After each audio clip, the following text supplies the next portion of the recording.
Hello everyone, my name is Saumya and welcome back to my YouTube channel. बच्चों, आज हम देखने वाले हैं application of uniform circular motion और इसके अंदर देखने वाले हैं vehicle along a horizontal circular track. बच्चों, ये रोटेशनल डायनामिक्स का होने वाला है लेक्चर नंबर 4। अगर इससे पहले के लेक्चर आपने नहीं देखे हैं तो प्लेलिस्ट में देख लीजिए, आपको बहुत मजा आएगा। तो आइए स्टार्ट करते हैं आज का टॉपिक, और वो है vehicle along a horizontal circular track.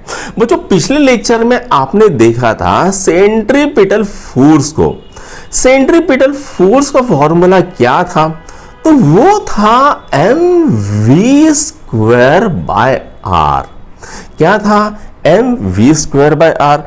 m क्या होता है? Mass of object. v क्या होती है? Velocity of object. और r क्या होता है? रेडियस। वो रेडियस जिस रेडियस पे हमारा ऑब्जेक्ट घूम रहा है।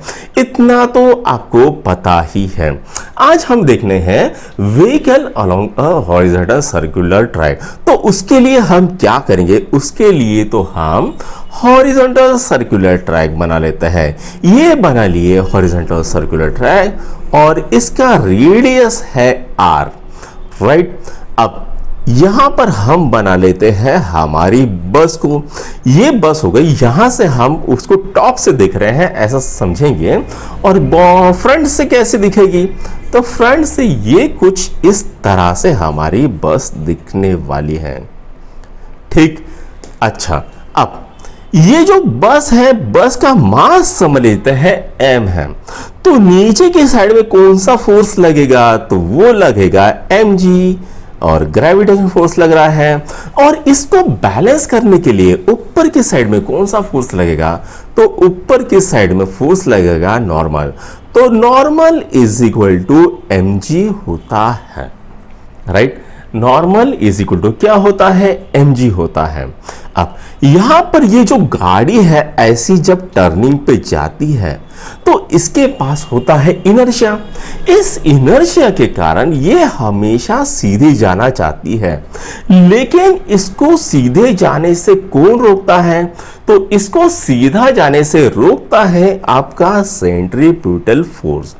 अब इस केस में सेंट्रीपिटल फोर्स क्या होगा? तो यहां पर हमारी गाड़ी है, गाड़ी को लगे हैं चक्के, और यहां पर है रोड। इन चक्के और रोड के बीच में होगा फ्रिक्शन। क्या होगा? ये होगा फ्रिक्शन। ये फ्रिक्शन ही यहां पर सेंट्रीपिटल फोर्स का काम करेगा। तो हम ऐसा कह सकते हैं फ्रिक्शनल फोर्स। क्या कह सकते हैं? Frictional force is equal to centripetal force. क्या कहेंगे? Frictional force is equal to centripetal force. Frictional force का फॉर्मूला क्या होता है? तो वो होता है म्यू इंटू एन। अब ये जो बच्चों फ्रिक्शनल फोर्स है, ये एक लिमिटिंग वैल्यू है, यानी यहां पर इसकी एक मैक्सिमम लिमिट होती है। और सेंट्रीपिटल फोर्स का फॉर्मूला क्या होता है? mv² बाय आर होता है। अभी हमने कहा फ्रिक्शनल फोर्स की वैल्यू कैसी होती है? मैक्सिमम होती है, और उससे ज्यादा अगर जाए आपके गाड़ी की स्पीड तो हो जाएगा सत्यानाश, हो जाएगा एक्सीडेंट। अब ये भी देख लेते हैं, ये फ्रिक्शनल फोर्स की वैल्यू म्यू एन यानी लिमिटिंग फोर्स कैसी होती है वो भी हम देखेंगे। तो मान लेते हैं हमने यहां पर बना ली है गाड़ी। ये हो गई है गाड़ी, ये हो गए हैं उसके चक्के। अब इसका मास समझ लेते हैं है 100 kg। तो नीचे के साइड में ग्रेविटेशनल फोर्स कितना लगेगा? वो लगेगा mg, और mg कितना हो जाएगा? वो हो जाएगा 1000 न्यूटन। तो नॉर्मल इज इक्वल टू भी कितना हो जाएगा? 1000 न्यूटन, राइट। तो हमने कहा है frictional force is equal to mu N. अब ये टायर और रोड के बीच में मान लेते हैं म्यू है, कोएफिशिएंट ऑफ फ्रिक्शन है 0.2। तो यहां पर फ्रिक्शनल फोर्स कितना आएगा? तो वो आएगा 0.2 इंटू 1000, यानी आ जाएगा 200 न्यूटन का फ्रिक्शनल फोर्स आ जाएगा, राइट। इतना समझ में आ गया। अब हम ये वैल्यू कहां पर डालेंगे? हम ये वैल्यू यहां पर डालेंगे, 200 न्यूटन यहां पर डाल लेते हैं। अब mv² बाय आर।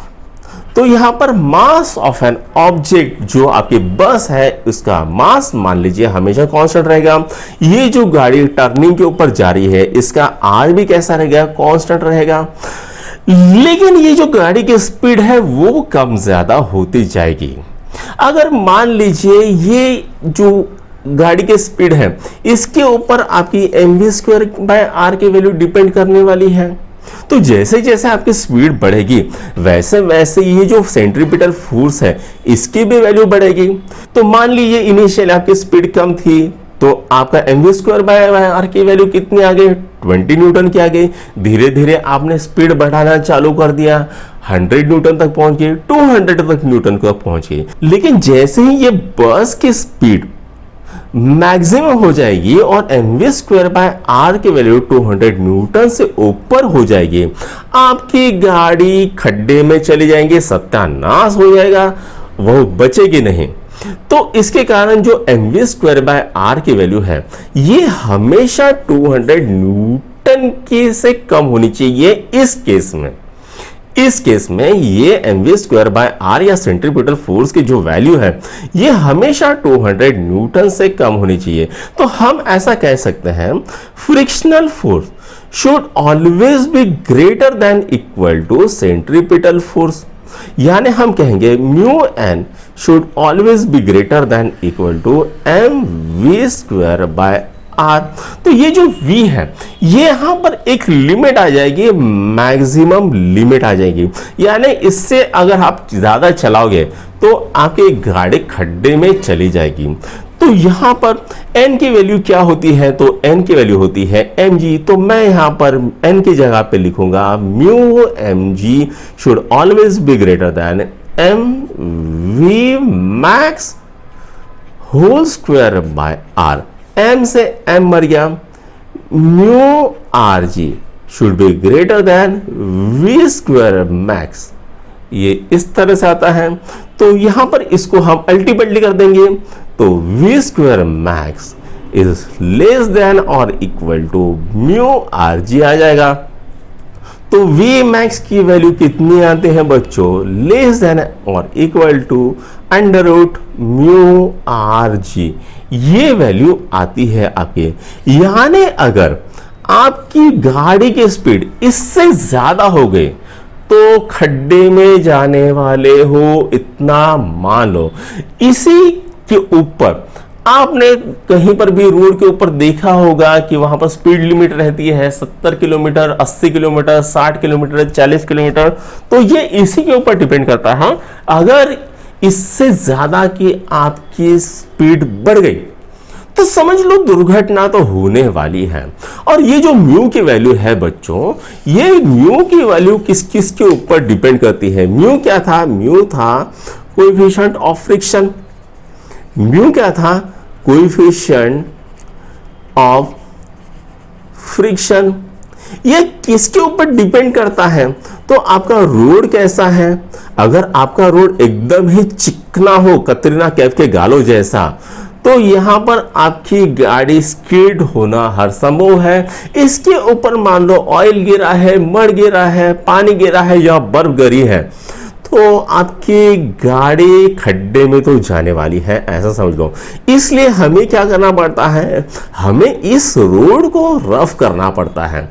दूसरी चीज, ये जो टायर है ये अमरीश पुरी के गालों की तरह खुरदरे होने चाहिए। अगर वो कतरीना कैफ के गालों की तरह चिकने चिकने हो गए तो भी एक्सीडेंट होना संभव है। तो यहीं पर आज का हमारा लेक्चर खत्म होता है।